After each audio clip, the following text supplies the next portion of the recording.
அந்த எண்ணெயும் திரியும் பல வருஷமாச்சு அப்படியே தான் இருந்துட்டுருக்குன்னு இருக்கக்கூடாது. தினந்தோறும் மாற்றுறது ரொம்பவுமே சிறப்பு.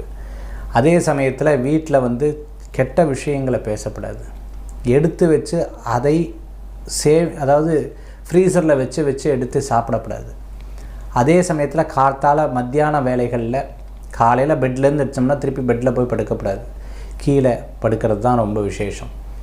அதே மாதிரி தலகாணிக்கு மேலே வச்சு சாப்பிடக்கூடாது. தலகாணி மேலே உட்காரக்கூடாது. போர்த்தீண்டு பகல் நேரத்தில் படுக்கக்கூடாது. அதே மாதிரி பார்த்துட்டேன் அப்படின்னு சொன்னால் சோம்பேறித்தனமாக இருக்கக்கூடாது. பொய்யை பேசக்கூடாது. தெரியாத விஷயங்கள், அம்மா அப்பாவுக்கு தெரியாத விஷயங்கள் செய்யக்கூடாது. இது சரி இது தவறு என்பதை பெரியவங்ககிட்ட கேட்டு தெரிஞ்சுக்கிறது ரொம்பவுமே நல்லது. சந்தி வேலையில் முடி பின்னக்கூடாது. வீட்டில் பழைய புஷ்பங்களை போட்டிருக்கக்கூடாது. அதே போன்று வாசலில் தீபங்கள் எரியணும். வீட்லேயும் சந்தி வேலையிலும் காலை வேலையிலையும் தீபங்கள் எரிகிறது ரொம்பவுமே விசேஷமான பலன்கள்.